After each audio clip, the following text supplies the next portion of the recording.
It was monumental. It was really monumental because prior to that, it was the collection of songs, which was very bedroom hodgepodge and, good stuff and whatnot. Connor was still kind of like, I mean, I was doing Commander Venus with him, and Commander Venus was his cursive and his feint. Yeah. So Bright Eyes was other, it was his, like, I also am doing stuff on my 8-track. It's having genius, but also almost being able to like block out any sort of not just like self-doubt, but like import from outside of your own head. It's like just following your artistic instinct.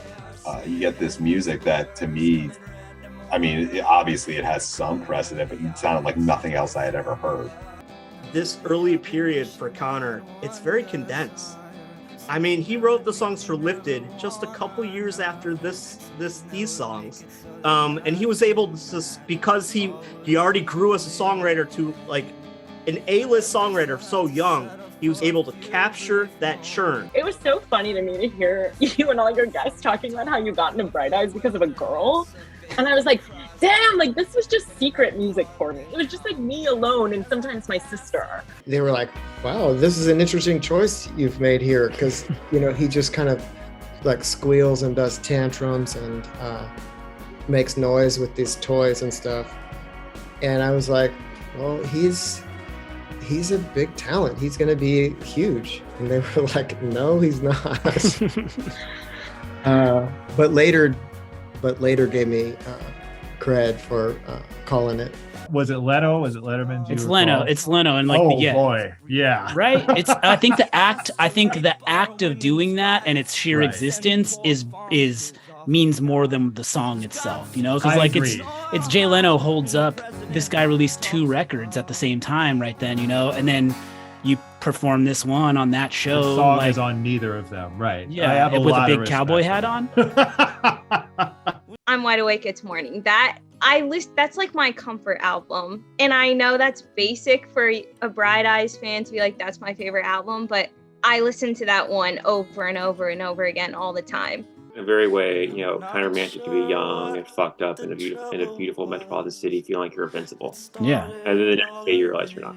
Exactly. There's a part of me that wants to be, and maybe even at the time was more like this album sucks, right? Like, it's too popular, too many people like it, the songs are too good, they're too catchy, and I think it's interesting that just about every guest, there's this sort of note of like, yeah, I like that one. Like, they kind of want to be like that too. There's something very uncool in a way of liking this album, but it's so good that I can't sit here and be like, that album actually sucks. It's like, is this just the mainstream recognizing truly great music? I don't know how to square that. The one thing that sticks with me about this record was more of a feel or a vibe. It's kind of that numinous, mystical kind of feel that courses through it. I keep my exits wide. Never know when it's time to go. This could be interpreted as a, kind of like, is it time to leave this project? Is it time to do something new? I said that The Trees Could Wheel Away is the essential Bright Eyes song, but if you want Bright Eyes screaming about his broken heart, then Lovers Turn Into Monsters is the essential Bright Eyes song. It took the fireworks and the vanity, the circuit board, which is Digital Ash, and the city streets. Bro.